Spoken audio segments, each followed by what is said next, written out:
I have to.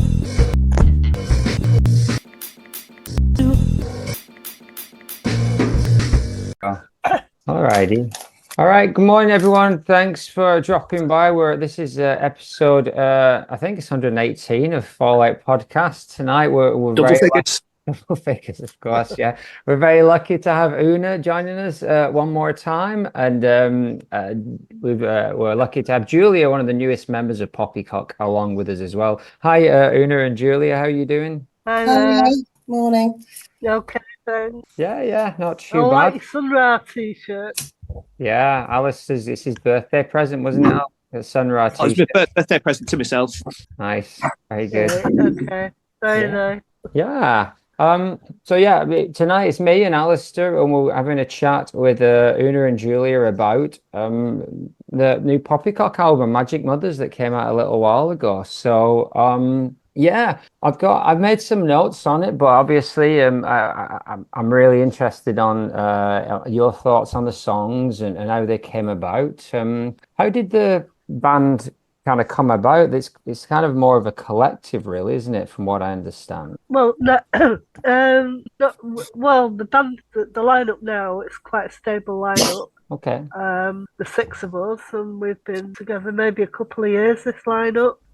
People have come and gone for varying reasons, but now it feels quite kind of settled, and so it's like a regular band lineup. But people do come in, like when we did the launch in Wally Range in June of the album. Two people who used to be with us played at the launch, like our drummer Stuart Quinn Harvey. He played drums on a few tracks, and Lucy Power, our flautist, and played flute on a couple of tracks, and glockenspiel. So we do that. Sometimes people will come back in for certain for recording. So in that sense, it's a bit bigger than the six of us, but generally it's us who go out, who are doing gigs. Nice. Who's in the band at the moment then? Heather Greenbank playing guitar. No, Heather's been in the band for many years, our brilliant guitarist. Nicky Dupuy on bass, who's also been in the band for a number of years. Yeah. And then we've got Rick Burrows playing trumpet and djembe, and Julie Wolstenholme, who I've worked with for many years, singing. She was also part of the Fates, and is one of the singers on the original Fates album. And Julia, who's our newest member, singing. It tends to do.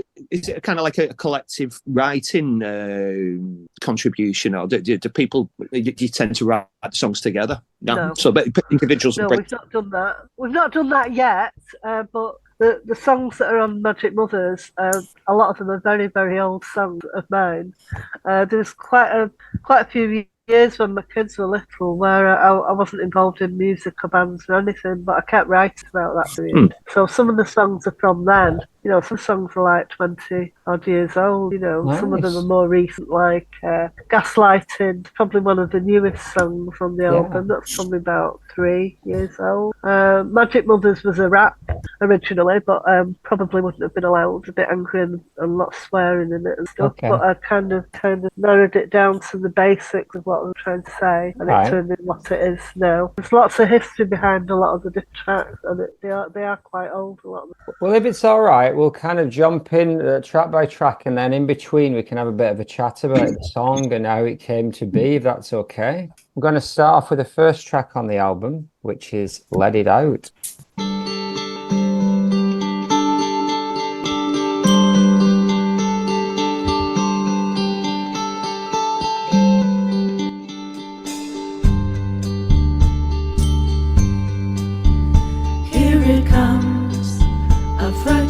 Face fading slowly like the human race.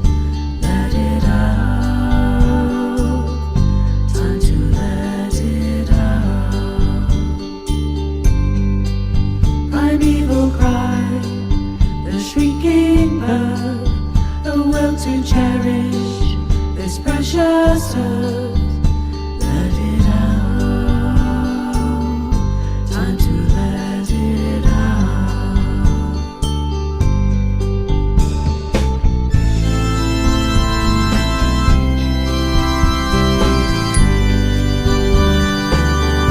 nice. So, Mm. Una, what's the kind of story behind Let It Out? Did you write all of these songs, or were some written by Yeah. others? Okay. No, I wrote them. This one was all very much to do with, the environment, the way the human race seems to be playing itself out. And it's one of the newer songs, actually. It's probably only about 5 years old. I have to say that beautiful intro and the outro were written by Heather. Beautiful, right? But yeah, it's about all the like an ego element to music. It's not very nice. Partly it's saying, if you could just let go of all that, really love the music play, then it would make things a lot more cohesive and together. So it was quite a personal bit that about letting go of stuff and just being there for the music. Okay. It's one of the things. The orchestration is beautiful. The riff very much reminded me of a 70s kind of Cat Stevens style thing. Is that Oh, something? don't say that. No, don't say Cat Stevens. I love I love that wrote kind of some stuff. lovely stuff.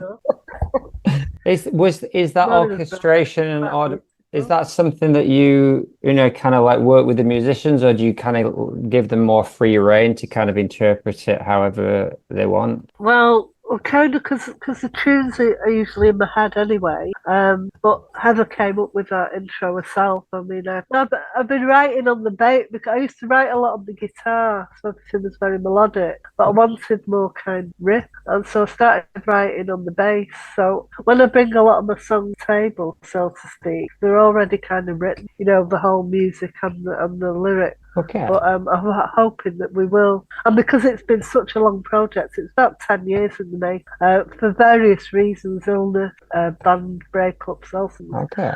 But I'm hoping that in the future we'll evolve more together as a unit and write more collectively. That's like kind of what I'd like to do. It's quite difficult though because I do write a lot and I do it solitary, usually at night when I've been settled, and then I get into my writing and it does all come out fully formed because I've been doing it that way for a long time. Yeah. So I'll have to learn how to kind of let go of that a bit and let other people get more involved. But I like challenge. So. I guess it can be difficult, can't it, when you've got like something that you've created yourself, sort of like handing your baby over to someone else. It is a bit like that, because they are quite. It's on quite a deep level what it kind of means to. So yeah, it's like that. But then it'd be different if we start writing something collectively. I mean, we could do something completely new, to throw ideas around and start from that premise. And I'm quite excited at the idea of doing that. Yeah, I think it's a very different way of writing, and it brings out different sides of your personality, and kind of that compromise can also be greater than the sum of its parts if you've especially if you've got a band that like you've been together quite a while with some of those members now as well, and then fresh people like Julia. Julia, how did you end up joining Poppycock, and what's been your impression so far? Well, Una asked me if I wanted to join. I'd already seen Poppycock on a number of occasions. Una just got in contact with me and asked me if I'd be interested in joining, which was at a very fortuitous time, really, because my previous band had folded due to COVID. As I mentioned earlier, I've always been in bands. So I was thrilled, really, to be asked to join the collective because I was a great admirer of Una's work and of Poppycock as well. So that's how I came to be in the collective. Yeah. Yeah. So, and are you doing all of these songs that are on the album when you're doing gigs? Are you performing all of them? Yeah. Yes, we are. Yeah. So we were just talking about Let It Out. What's your thoughts and interpretation of that one? Oh, well, I think it's a beautiful song, really. And we've got some lovely harmonies on that song when we sing it. Yeah, it just feels like a bit of a prayer, really, for a collective sort of sense of release. So I feel this with all the songs, really. They've all got quite profound undertones to them, which I don't know, singing them is sometimes quite emotional. I mean, there's a couple of tracks off the album that the first time I heard them, I was really quite moved by them. Still, I get quite moved sometimes singing some of these songs. But yeah, Let It Out, I just see almost as a bit of a hymn to the planet, really. It is a beautiful song with saying a very folky vibe. And what's interests me about the range of songs on the albums, and we'll go to Song for Jean now, if that's all right, is just how different many were. I was just asking Una if she wrote them all because there's such a massive range of sounds and genres. So yeah, let's listen to Song for Jean and then see what. But before we do that, I would like to say I did like the way the structure worked on the first song there. It was like the really subtle guitar, and then it was like it wasn't even a build up. It just sort of like came in with the keyboards. And it was like a crescendo. That was very effective. But instrumentation, there's an organ break in there. It also reminded me of one of my favorites, Gorky's Zygotic Monkey. Oh God. Yeah, it's got that beautiful folky kind of feel to it. It's lovely. Like several on the album have that really nice vibe. Let's have a listen to Song for Jean. It's quite a different style, but no less delightful. Give me the good times, give me the sad times, give it me all, give it me all. I want to stay here, spend some time with me, but don't think I've forgotten the picking of the cotton and those mills, how they rot. It's just that lives get wasted, so much I haven't tasted, so much more. Very nice. Una, what's the story with Song for Jean? Well, first of all, let's say Julie, who an amazing singer who sang that track. I've worked with her since the 80s. She was one of the original singers on the Furia album, and she had a band. Her family, they're all amazing singers and musicians, had a band called Beyond the Glass, and her eldest sister Jean was a blues singer. And I was in that band for quite a few years, and I learnt so much from them. Jean passed away many years ago, but I wrote that song for her, really, and her sister singing it. I thought, well, I just thought it works so well, and it's it makes me quite into that. It's beautiful. It really, the lyrics paint a picture for me, and I don't know if this is intentional, but a post-war kind of Second World War kind of like rural scene of factory girls moving, leaving the mill and going off around, and like, but sung in the kind of style of maybe Ella Fitzgerald or someone like that. Am I way off with that? No, but it's kind of that thing though about being aware of the past, but also being able to create something better and to be able to enjoy life, but to kind of not forget about struggles that other people had before and getting a balance of those things, I guess. Yeah, I like the line, give me the skyline with friends and a bottle of good wine. And, it counterbalances the mills that are roaring or rotting, or I couldn't quite tell what the exact lyric was, but is the mill roaring or is it rotting? Roaring. Okay. Those mills, how they roar because the noise Yeah. would have been so intense in the mills.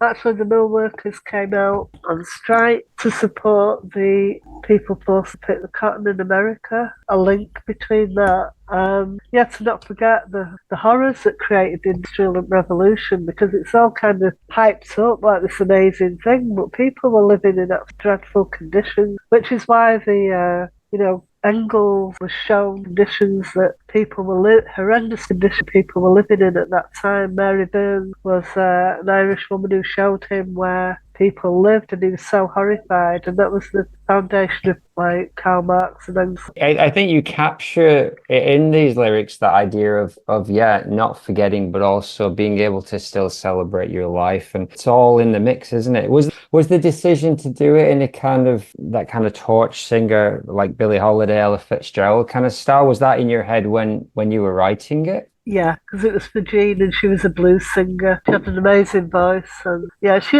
was in a band as well called Big Girls Blues, which was her like main lead singer sort of thing. But yeah, so beautiful. And Julie, are you singing on this one, or is Julie doing all the vocals on this one? It's a very stripped back version when we do it live, and Julie sings those lyrics. I just come in with a couple of lines of harmonies at the end. Yeah. I think its power is in its simplicity. So I imagine that it's a bit of a showstopper at times in the starkness of it, and after a lot of the other songs are much more full on, right? Mm-hmm. Beautiful. I was going to ask a little bit about the influences, Una, on, a lot of the reviews of the album obviously picked up on things like the acid folk or the pastoral or the indie pop, or going back to, influences from your earlier days from the Fates and also Blue Orchids and things like that, and a bit of post-punk and post-funk. Yeah, what was influencing you? Well, the songs were all written at different periods in my life. Yeah. I grew up with, we were kind of lucky really, because we had everything, didn't we? Like all the influences. Where I grew up, Motown was a big thing, soul music, reggae. It all affects you, doesn't it? All the music you grew up loving, it kind of goes in there somewhere, and then it comes out, and you don't really know exactly, It's a form of education, though, isn't it? When you sort of like you're introduced to new things, and it's sort of like challenging to you. You don't understand it at first, but then it sort of like suddenly clicks. Did you ever find, though, with some of the older songs that they change over the years, or did they send it? They have a set form that just sticks? No, I don't really. I don't know. I just get inspired by something, and then I kind of work on that idea, and I don't know at the beginning how it's going to kind of come out. But because of the way I've been doing it, like when the kids were little, it'd be like when all the house sleeps, that's when I could come and like write my stuff. So I'd kind of, in the end, sort of words and the music all came out together in my head. So that's kind of how it is now, and it, the tunes and the music are kind of together, and then I keep working on it, changing things, tweaking words that I don't really work and all that kind of thing. And because it's taken it's been a long time, I've had a lot of time to go back tweaking from F.A.L.L.O.U.T.P.O.D.C.A.S.T, which you probably wouldn't have the time to do normally if you're going to do an album in a month. So I've had that, in a way, that's been like a bit of a luxury where I can go on bits here and there. I don't know if I answered the question. No, but beautiful, about like a long gestation kind of period that kind of, this, do you ever find that you look back and see distinct influences from the people you've worked with, whether it was Nico or Martin or even Mark? Is there anything that jumps out at you? Well, people have said Hal had the spirit of Nico there, but I love Nico from being I was 16 when I was first introduced to Nico. I used to play, because his tunes are quite simple, and I learned to play a lot of songs on Desert Shore. Nothing fancy, just like single notes, thing, but I could do all the tunes. But I've always been a lover of, when I was young, of Supernatural, that kind of atmosphere of, stories like MRJ and Elgin on Blackwood and like that. So I was into that before I heard Nico, but Nico just kind of seemed to embody goth, like she exuded that kind of thing, the music. Yeah. Dark, mysterious, a bit scary. So it's definitely she's definitely there in my psyche. Yeah, I don't know if we talked about Nico much when we had our chat last time. Did you manage to spend much time with her when you were in the band, when you were kind of working with her? Yeah, well, I remember me and Martin used to, if we were in the van and we'd try and talk to her to get stories and start telling you, when I was on the beat with Brian, meaning Brian Jones, and then you'd be like there waiting, and then she'd nod off. You got a little bit of the story.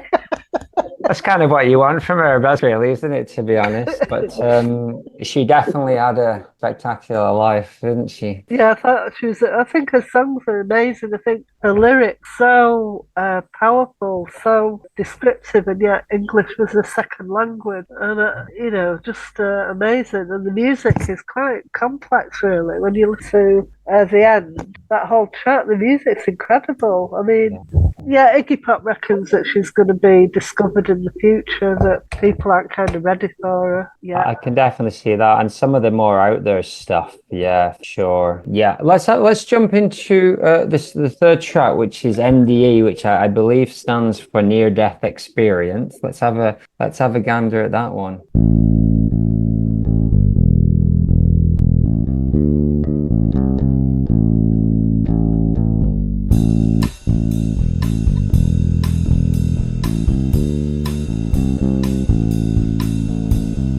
Face was a mess, I was in distress. The day my keyboard exploded, I was running across the floor and straight out of the door. The day my keyboard exploded, near-death experience at the Eagle, wishing I could fly like a smart-ass seagull. I was in a mess, I have to confess. The day my keyboard exploded. Exploding keyboards, my goodness. What next? Yeah. You know, what went on there? Well, it's kind of a true story where I couldn't get to the sound check. We were playing at the Eagle in Salford, and I couldn't get to sound check. Loads of things kept going wrong, so I had to ask somebody would sound check my keyboard. And I think I'd given the wrong adapter, slammed it in, all smoke started coming out of it. It blew up. And we were playing with a band called NDE, Near Death Experience, Harry Howard. We were on German Shepherd Records at that time. It was all download. And Bob Osborne, who's one of the people who run that label, he used to keep pairing us up with bands from Australia. NDE were one of the bands that he paired us up with, and we were on that night at the Eagle supporting them. And that's kind of true. Everything I did to try and get ready to get that night, everything kept going wrong. And I just thought, I'll write a song about this very frustrating experience, really. It's a bit tongue-in-cheek, it's a bit whimsical, I guess. But You don't relive the trauma every time you play it live? Oh, no. Good. No. Well, I'm daft because I just kept thinking it was your laptop for some reason. You were typing and explaining. I only just got that it was your actual keyboard you were playing on stage. So. You can't beat some pyros off a gig, can you? bit of power. I wasn't there when it happened, actually. All right. I was just told about it when I got there. I had a similar experience with a bass amp that belonged to Poison Electric Head in a rehearsal room that we shared, and it's kind of like borrowing it without permission as well. And then it blew up. Very naughty. Yeah, it's not coming out the back of the fucker. Yeah. Very nice bass start on it. It's a very cool bass line, and then some beautiful clarinet towards the end. Reminds me a little bit of Holly Golightly or something like that. Her solo stuff. Oh, right, I'll have to write that name down. People keep comparing the albums to artists that I've never heard of, and I'm kind of writing them all down so I can go back and have a listen. Julia, what's your take on near-death experience? Is this one you sing? It is, yeah. It's such a kind of narrative tale, really. There's a real story in there. And of course, there's a shout out to the late Lou Woodcock, who was a fabulous, inspirational woman and a friend of Una's. So I do feel quite privileged to be able to sing this song. And actually, when we did it at the launch, we actually got a bit of a laugh on the line the day my keyboard exploded. They're quite surprised at how many people sort of were quite tickled by that, which was nice. You know, it was good. It's a whimsical, and and once you realise it's called near-death experience, and I think it's got a sly humour there, which is very nice. Thankfully, everyone was safe in the end, so that's good. Shall we have a listen to Lizard Man, which is one of my favourites. Again, a very different style.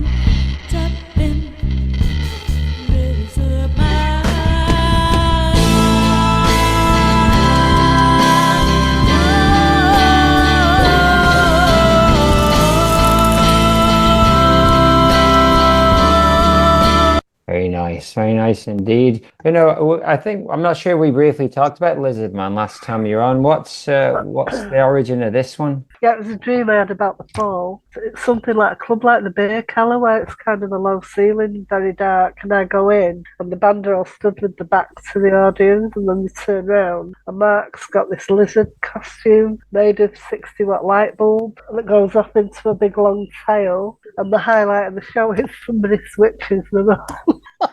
Which is just, and I don't know why 60-watt light bulbs in the dream, but that's how it was. Quite specific. And, I went to see, like they weren't dead bright, and they were just very ordinary light bulbs, nothing fancy. And I remember going to see Mark and telling him about this dream and that I'd written a song called Lizard Man, and he looked a bit like kind of taken aback, and I said, no, it's not nasty. It's not a nasty song. So it's very old, that song. Yeah. I wrote it a long time ago. And actually, as Jed, he wrote in Louder Than More about that, and he said it reminded him of the F.A.L.L.O.U.T.P.O.D.C.A.S.T, and it is. It's actually the chords to Brighton. I wanted it to be a complete tribute to the fort. Because we used to do.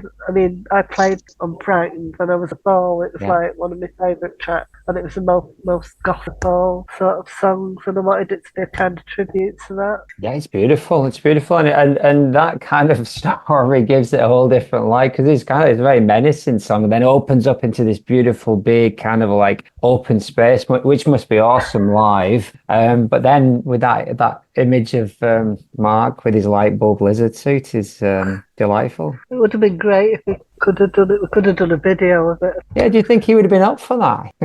Well, we did make a video, but I did want to ask him at the end if he took the lizard mask off and just very briefly revealed himself right at the end. But I think at that point in time he was quite ill, and I don't know, it would have been a bit weird. I wouldn't have asked at that point in time. It had been 20 years earlier. I was going to say, so it was written after No Bulbs then. So lots of bulbs. Oh, right, yeah, no, not even thought of that. No bulbs.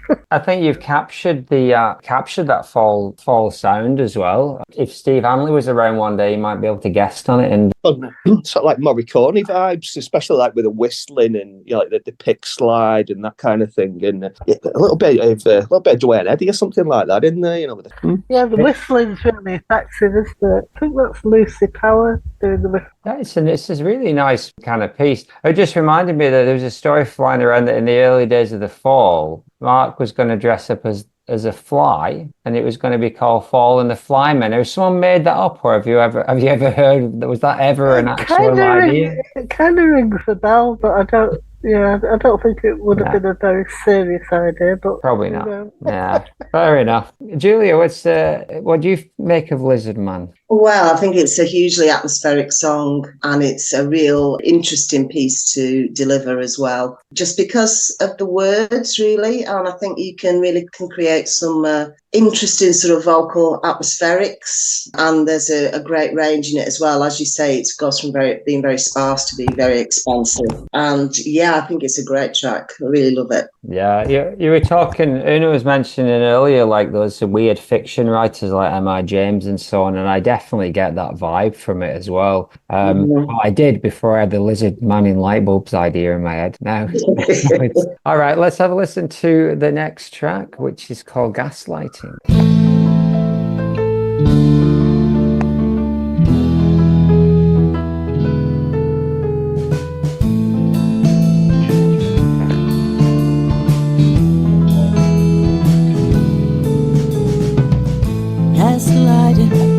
I'm not biting. You can rewrite my history. Trying to persuade me, you never hooked me. Oh, the pain I felt wasn't real. I was afraid, I felt so weak. Sometimes I hesitate, but before I speak, I'm not so sure, but I'm sure about this. Your gaslighting is taking the pleasure out of my life, out of my life. Another almost torch song, kind of jazzy vibe there, with a very meaningful message. What's your thoughts on this one? Yeah, I think gaslighting the era we live in now. People are being gaslit all the time. Nobody knows what's real in the media. Well, no, it's not real, but there's just so many mixed messages, and it's one of the more recent songs. Actually, it's about when you're being gaslit personally. Yeah. And how horrible that is. But it's also kind of, towards the end, it's like a unity when people put it kind of make more powerful when they're unified and can like challenge the narrative sort of thing. I think that's the hopeful part, isn't it, in the song, and in quite a lot of these songs, is that things aren't necessarily great, and there's things we can do about it. And would you say that's you're hopeful about these things? Do me best. Yeah. I mean, like when you're young, you just think you change the world. I used to work at a place called Turner and Newall, and they dealt with all the case people who had asbestos in the mine in South Africa. Right. And I thought if I could get the file with their race policy, if I photocopy did, and I was terrified. And if I sent them to the evening news, then everybody would know about it and it would all get sorted. I thought things were that simple. You just get it into the media and then everybody will know, and then the problem with it. And I worked at Prestwich Hospital with the same kind of intent, and then you realise that the whole system's rotten, and then that kind of takes on another journey, find other ways of doing things. But yeah, I am hopeful for the future, but it's difficult because we're so aware now of how bad the damage is being done, and the maniacs that are in charge, and how removed from reality they are. And I don't know what we do about them, because I'd like to pass this non-violent, but it can be quite testing of that when you see the crazy things that are being done, and the lack of care for human life. Yeah, of course, but I think songs, the message, they're not kind of blindly optimistic, right? They're based in reality too, which I think is really important. We're not saying, change the world with a song. It's more like this song can mean something to you and maybe inspires just one person or a whole group of people to just be a little bit more caring and to band together. Because a lot of your stuff, as we talked last time, is based in community and coming together. Yeah, and I think it would. I mean, I feel it should be dismissed completely if I was like at my age, just going, we can change the world, come on. It's like, well, kind of we can, but it's a bit more complicated. But I think basic things like people like unions standing up for government, like the nurses, that 1% pay rise who were offered that. It's so difficult now when people have band together saying no, but I feel that like the old order will crumble. It's not based on any real value. It's corrupt and rotten. Yeah. Well, I think on that level, like care work and stuff, people are paid low wages, but I don't think that's the point. I think that people who work care, either the training is not up to scratch, because that still goes on, the care work, and that's down to the individual human and how they regard other people. I think if you work in care work and it's just a job to make money, you're not the right person. I think. Exactly. I think it's got to be about you're not putting yourself first, and those. No, but it's true. My daughter works care worker. She comes home and tells what's going on. But what I've noticed with what she's saying, that there have been a lot of improvement. When I was at Prestwich, it felt like there was a half a dozen of cared, and everybody else come institutionalised and just turned a blind eye to things were going on. And there were only a few of us who were like pointing us out and challenging things. Whereas now it seems to be more people, like the level of standards are better, the awareness is more. But I mean, there's heavy topics, and the politics runs all the way through. And I mean, that's one of the things, right, from the early days, that you've been consistently true in your message of supporting people, and the politics is personal, and community is how we kind of build by caring about each other. This is how we build a better society. Absolutely, yeah. It's quite simple, really, isn't it, when you look at it like that? It's very tricky to do, of course. That's it. That's where the unity of people can maybe overthrow. I mean, I think a lot of people are trying to work on how do we get them out you know, these people who are in power now, they seem to be so entrenched. The system seems to be so established. But I still think you chip away at it and make a difference. Absolutely. I'm going to play the next two songs back to back, which is Trinity and Hell, because in my mind there's a similarity in sound and maybe the ideas. There's a connection possibly, but let's have a listen to Trinity and Hell.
Beautiful. For me, those two back to back are my favorite part of the album. Just love.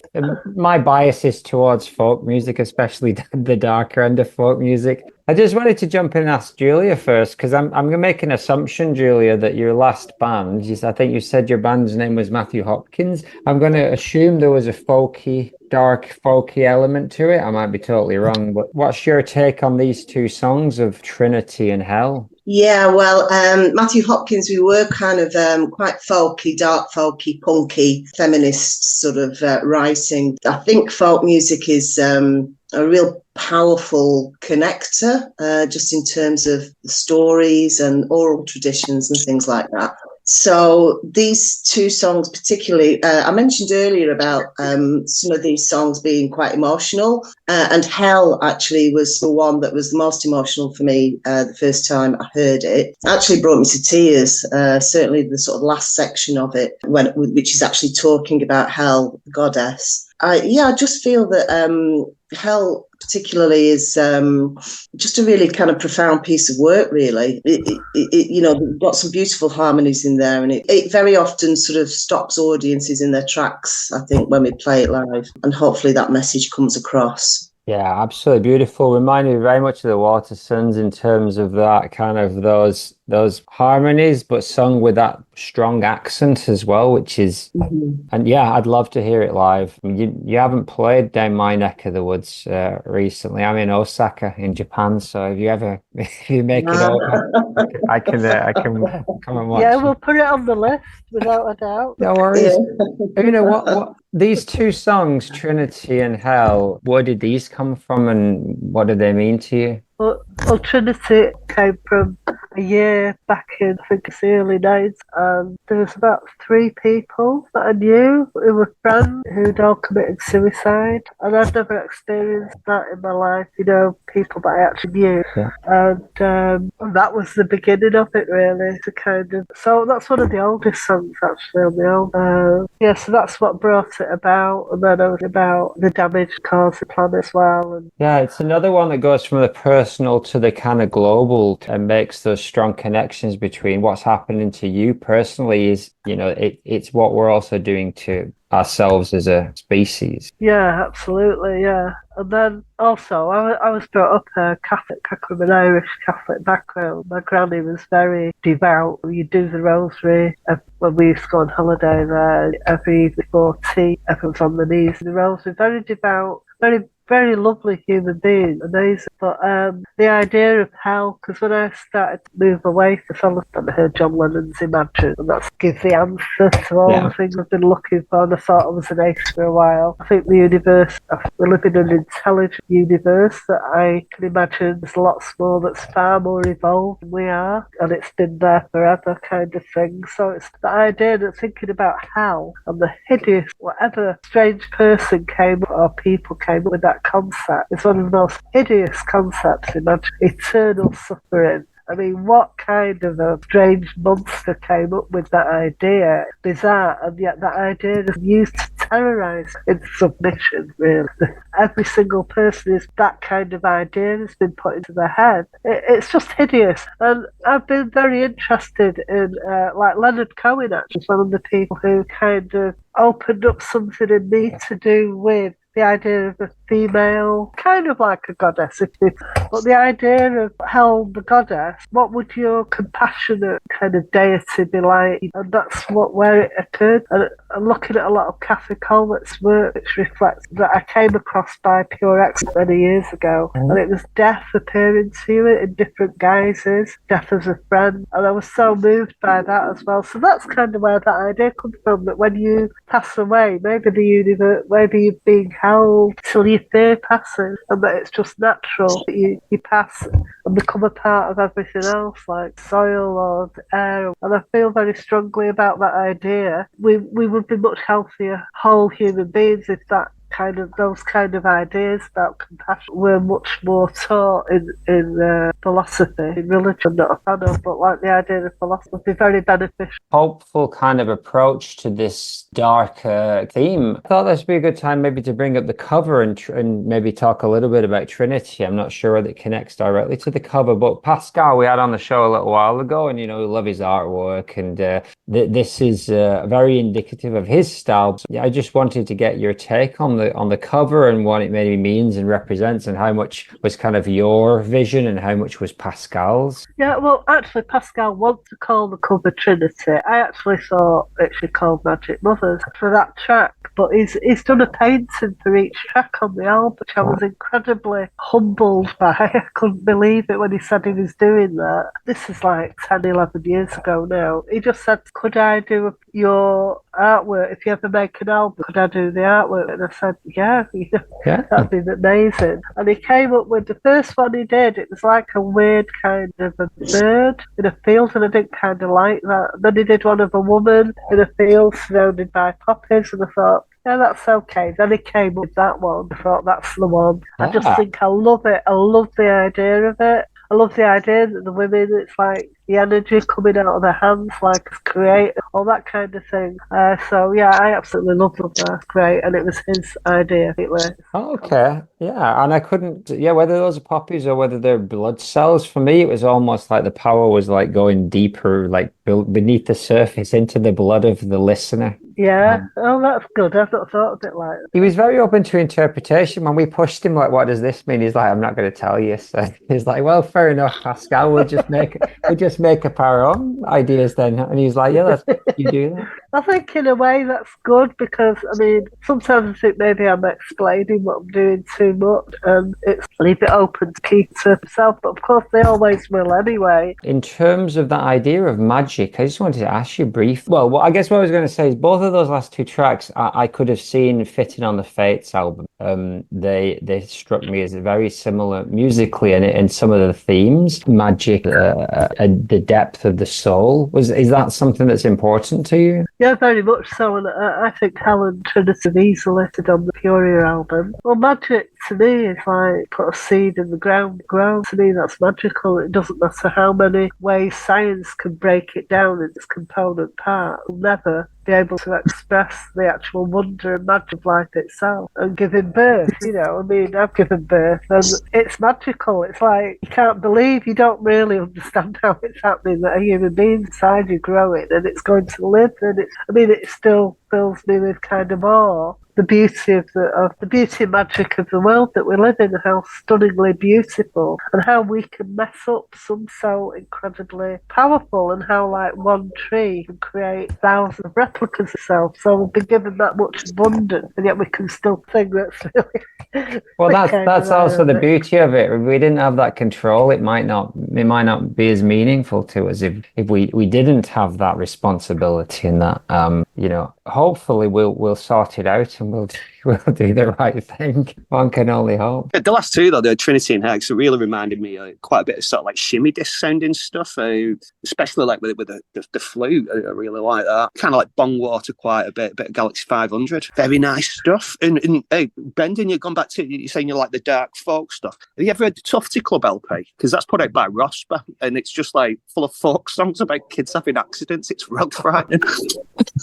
No, I stay away. I'm writing all this down, you know. We'll send you a list, Una, because other people have said stuff. People have said stuff like the Raincoats album, the Oddie Shape, which I do agree does definitely have some similarities in sounds. And they mentioned the Marine Girls, which was Tracy Thorn's kind of indie band. I wouldn't say that's so much, but definitely the Raincoats album reminds me a lot of the Poppycock album. And yeah, another great record. Yeah, I love the Raincoat. Yeah, great stuff. So maybe I can play us out with these last two songs, Magic Mothers and then Iron Age Dance. Especially Iron Age Dance, long kind of spoken multilingual approach. Arguably the most punk funk thing on the record and the most political, directly political. What was that one all about? That's a song I wrote in the 80s. It had lyrics, and I thought one day I'll do this song, record it. And then we did it, and I didn't like the lyrics. I just thought, it doesn't work. I don't know, there's something about it. And then I just went on this journey to thought if I asked people if they would be up for recordings that they really personally care about, we'll put it on the album instead of having the lyrics that I had. And I just went on the journey, meeting all these different people. And some of it was used from graffiti when we were in Athens a few years ago doing some mixing on the album. That kind of set it all up, really. It was the graffiti, and that was very direct. And I really liked it. I liked the approach of directical, kind of no bullshit sort of approach. Yeah. So the guy who mastered the album, he photographed loads of the graffiti and then interpreted it into English. So what I did was, when I asked people, I just said, you can take a piece of graffiti, choose that, and have a conversation about that topic. All any should care about. And that's how it started, really.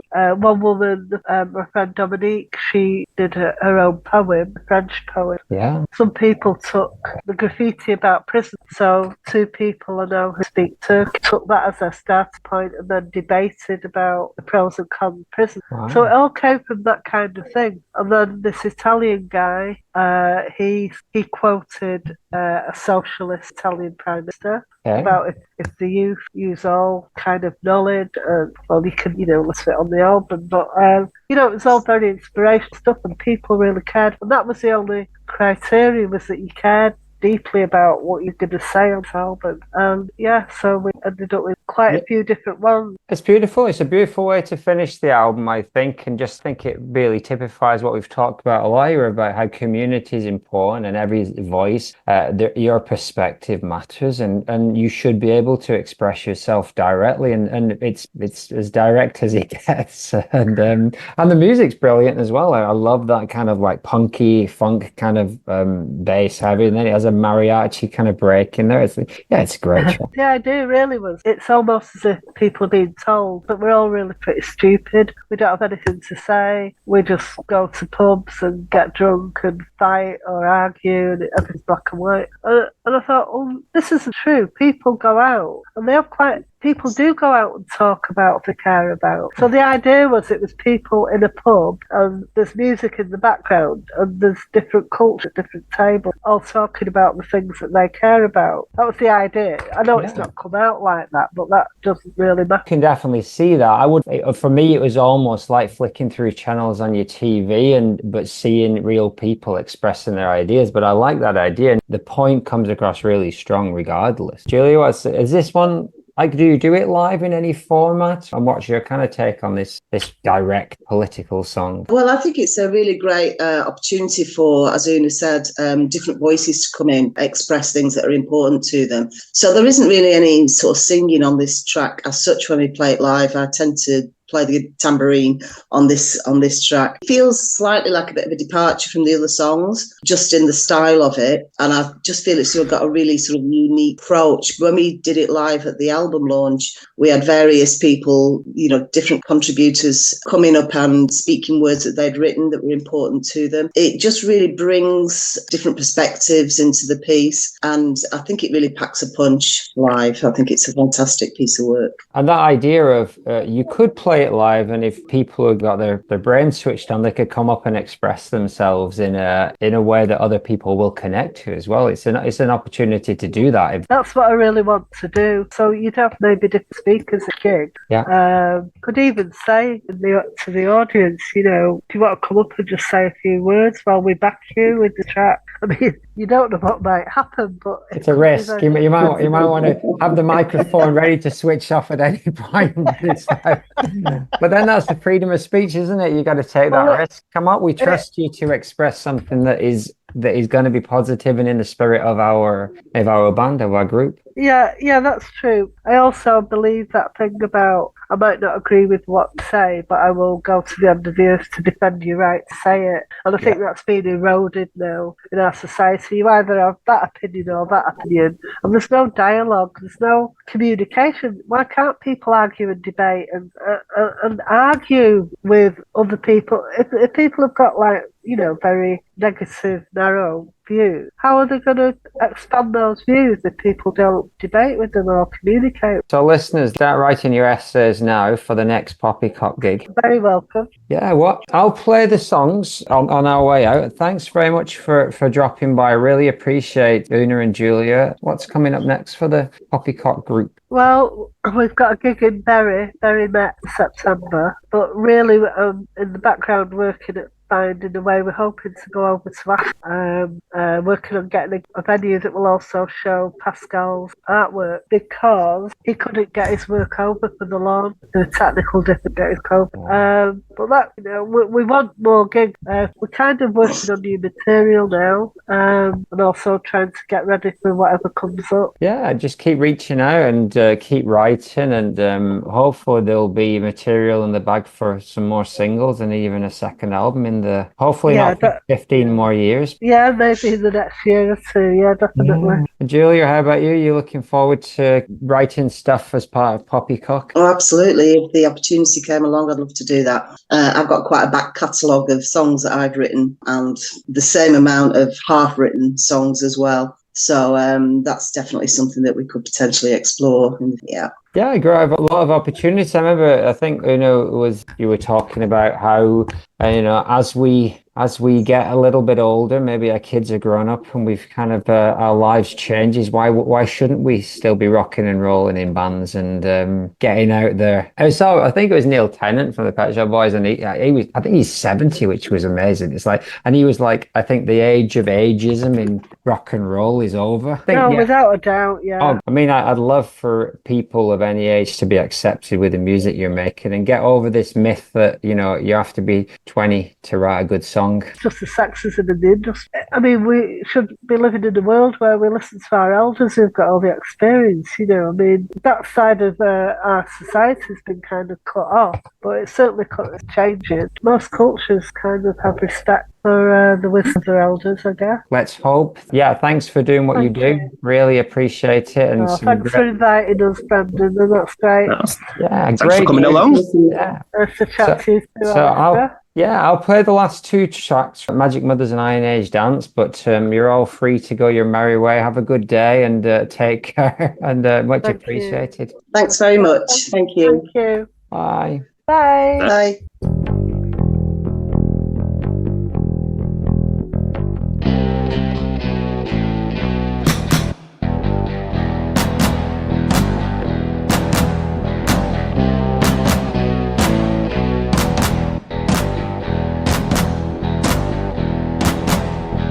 Means no.